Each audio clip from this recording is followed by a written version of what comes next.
સૌવાલા મિત્રોને મારા જય સિયારામ। હું દુષ્યંત પાઠક શ્રી હનુમાનજી દાદાની અસીમ કૃપાથી એક નવા વિડીયો સાથે આપની સેવામાં હાજર છું। તો આજનો ઉપાય આ વિષયની અંદર તારીખ છે 18મી ફેબ્રુઆરી 2026 ને વાર છે બુધવાર। પંચાંગ કહે છે ફાગણ મહિનાની શરૂઆત છે, પ્રથમ દિવસ છે, શતભિષા નક્ષત્ર, શિવ યોગ અને કુંભ રાશિનો ચંદ્ર, કુંભ રાશિનો સૂર્ય છે।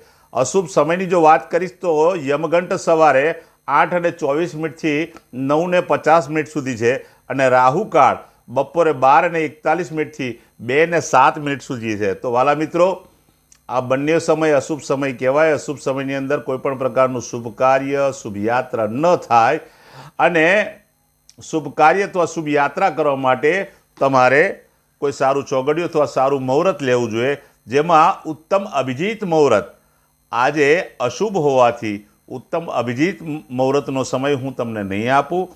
એની જગ્યાએ કોઈ પણ શુભ મુહૂર્ત અથવા શુભ ચોઘડિયું લઈ અને તમે શુભ કાર્ય અથવા શુભ યાત્રાની શરૂઆત કરી શકો। તો વાલા મિત્રો, હવે વાત કરીશું આજના ઉપાયની।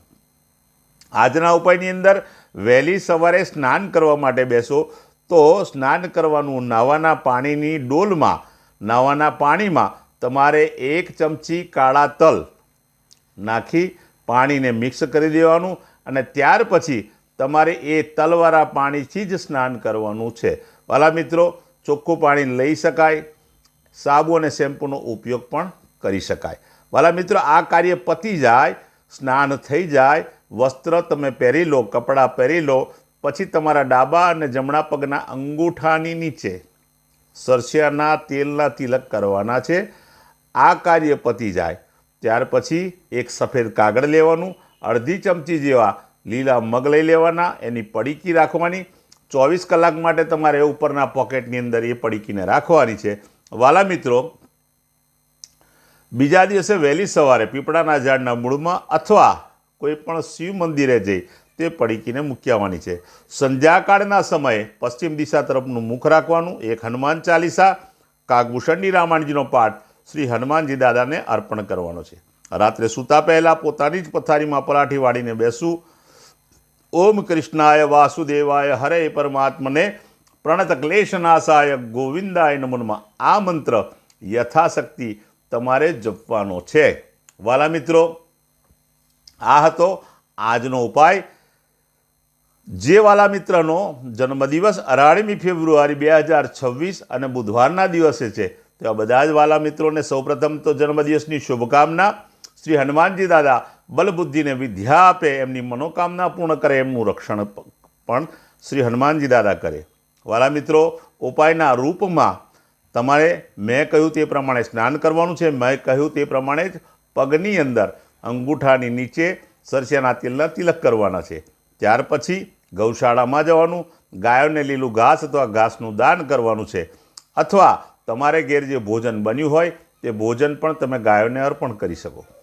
વાલા મિત્રો, સંધ્યાકાળ થાય તે પહેલાં એટલે કે સૂર્યાસ્ત પહેલાં તમારે બજારમાં જઈ અને ચણાના લોટમાં બનેલું ફરસાણ નાના નાના બાળકોને વેચવાનું છે। બસ માત્ર આટલો જ ઉપાય છે। વાલા મિત્રો, આટલો ઉપાય કરી લેશો, આખું વર્ષ તમને સફળતા મળશે। જે મારા વાલા મિત્રની મેરેજ એનિવર્સરી 18મી ફેબ્રુઆરી 2026ને બુધવારના દિવસે છે, તો બધા જ વાલા મિત્રોને સવારે સ્નાન કરવાનું, પોતાના વડીલોના ચરણ સ્પર્શ કરવાના, આશીર્વાદ મેળવવાના। ત્યાર પછી ગૌશાળામાં જવાનું છે। ગૌશાળામાં ગાયોને લીલું ઘાસ અથવા ઘાસનું દાન કરવાનું છે, અથવા તમારા ઘરે જે ભોજન બન્યું હોય તે ભોજન ગાયોને અર્પણ કરવાનું છે।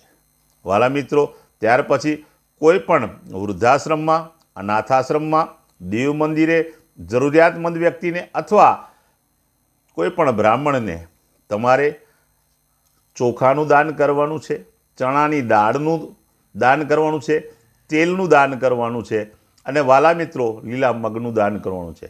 બસ આટલું દાન કરી લો, ભગવાનની કૃપાથી આખું વર્ષ પતિ અને પત્નીનું ઉત્તમ રીતે પસાર થશે। તો આ હતો આજનો ઉપાય। વાલા મિત્રો, મારા બધા જ વિડીયો યુટ્યુબ પર હોય છે। મારી યુટ્યુબની ચેનલનું નામ છે દુષ્યંત પાઠક। તમે મારી ચેનલને સબસ્ક્રાઈબ કરો અને બેલ આઇકન દબાવવાનું ન ભૂલતા, કારણ કે નિયમિત હું જ્યોતિષના લીધે એક વિડીયો બનાવતો હોઉં છું. જ્યારે હું વિડીયો બનાવી અને જ્યારે મૂકીશ ત્યારે તમે બેલ આઇકન દબાવ્યું હશે તો તમારા મોબાઈલ ઉપર તરત જ નોટિફિકેશન આવી જશે ને તમે મારો વિડીયો તરત જ જોઈ શકશો. મારું ઇન્સ્ટાગ્રામ અને ફેસબુકનું પેજ છે, તેનું નામ પણ દુષ્યંત પાઠક છે. મારા પેજને લાઇક કરો, ફોલો કરો અને પ્રાર્થના કરું છું મારા બધા જ વિડીયોને શેર અવશ્ય કરજો. તમે મારા વિડીયોને શેર કરશો તો કોઈ જરૂરિયાતમંદ વ્યક્તિ સુધી એ વિડીયો પહોંચી જશે અને શ્રી હનુમાનજી દાદાની કૃપાથી એનું પણ કલ્યાણ થશે. તો વાલા મિત્રો, નવા વિડીયોમાં ફરીથી મળીશું. આપ સૌને મારા જય જય સિયારામ.